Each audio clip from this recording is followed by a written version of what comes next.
नमस्कार दोस्तों, मैं हूँ निशु और मेरे चैनल निशु डिवाइन विल्स में आप सबका बहुत बहुत स्वागत है। तो दोस्तों, कैसे हैं आप सब? आई होप आप सब लोग अच्छे होंगे, स्वस्थ होंगे और मस्त होंगे। तो दोस्तों, आज की मेरी वीडियो का टॉपिक है कि सावन सोमवार व्रत की कथा क्या है। तो उस बारे में आज हम बात करेंगे और आपको कथा भी सुनाएंगे। तो दोस्तों, आज तो सबसे पहले सावन का पहला सोमवार शुरू हो गया है और उसके लिए आप सबको बहुत बहुत शुभकामनाएं। और ऐसे ही आप लोगों की जो भक्ति है और ऐसे ही बनी रहे और शिव जी की जो महिमा है वो आप सब पर, हम सब पर बनी रहे। तो आइए चलिए अपने वीडियो को स्टार्ट करते हैं। दोस्तों, सावन के सोमवार के दिन व्रत रखने का विशेष महत्व होता है। अगर आप भी सावन के पहले सोमवार के दिन व्रत रखने वाले हैं, रख रहे हैं, तो जो मैं कथा सुनाऊंगी उसे आप ध्यान से सुनिए। और हिंदू पंचांग के अनुसार सावन साल का 5वां महीना है और 22 जुलाई से, मतलब कि आज से शुरू हो रहा है। धार्मिक दृष्टि से जितना महत्व सावन का है उतना ही महत्व पहले सोमवार के दिन व्रत रखने का है। और दोस्तों, ऐसा कहा जाता है कि इस दिन भगवान शिव की पूजा करने से भक्त की सभी मनोकामनाएं पूरी होती हैं, साथ ही विवाह में आ रही सभी रुकावटों से छुटकारा मिल सकता है। इस साल का सावन बेहद खास माना जा रहा है दोस्तों, क्योंकि इस बार सावन का महीना सोमवार से शुरू होने जा रहा है। तो ये बहुत ही सौभाग्य की बात है दोस्तों। और देवों के देव महादेव को सावन का महीना सबसे प्रिय माना जाता है। ऐसी मान्यता है दोस्तों कि सावन में अगर कुंवारी कन्याएं सोमवार का व्रत रखें और विधि विधान से शिव जी की पूजा अर्चना करें तो उन्हें मनचाहा जीवन साथी मिलता है और साथ ही भगवान शंकर के साथ माता पार्वती की कृपा भी प्राप्त होती है। और दोस्तों, सावन में शादीशुदा महिलाएं अपनी पति की लंबी आयु के लिए 16 सोमवार का व्रत करती हैं। वहीं कुंवारी कन्याएं योग्य वर पाने के लिए सोमवार का व्रत रखती हैं। दोस्तों, सावन सोमवार व्रत महिला और पुरुष कोई भी रख सकता है। ऐसा नहीं है कि केवल महिलाएं ही रखें, पुरुष भी रखते हैं। ऐसे में अगर आप सावन के पहले सोमवार के दिन व्रत रख रहे हैं तो इस दिन कथा जो आपको मैं बताने जा रही हूँ उसे आप ज़रूर सुने। तो दोस्तों, सावन के पहले सोमवार पर यह कथा आपको मैं सुनाने जा रही हूँ।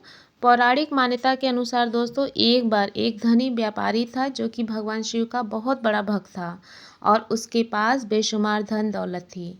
लेकिन धन से संपन्न होने के बावजूद वह बेहद दुखी रहता था, क्योंकि उसकी कोई संतान नहीं थी।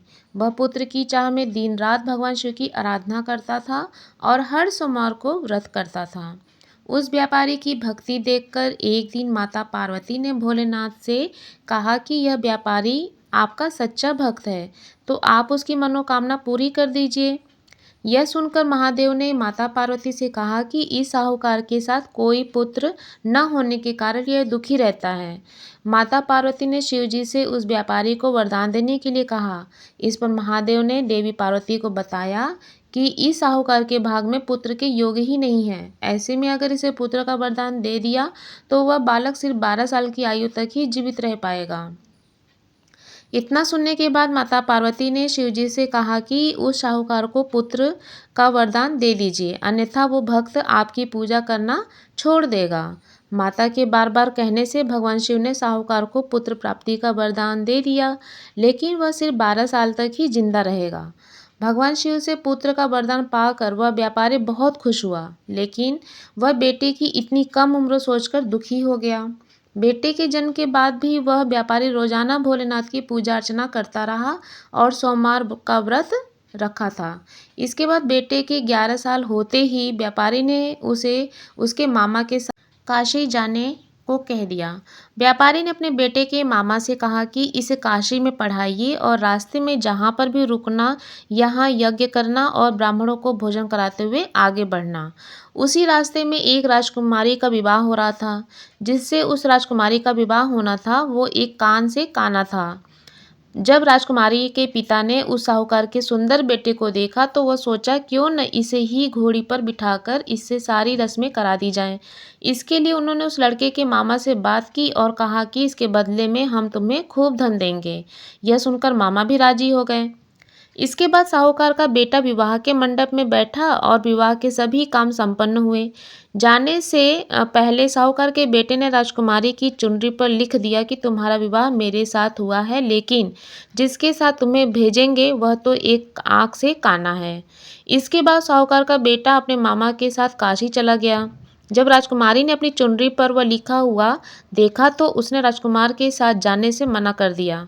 इसके बाद राजा ने अपनी पुत्री को बारात के साथ विदा नहीं किया और बारात वापस लौट गई और उधर मामा और भांजे काशी दोनों पहुंच गए।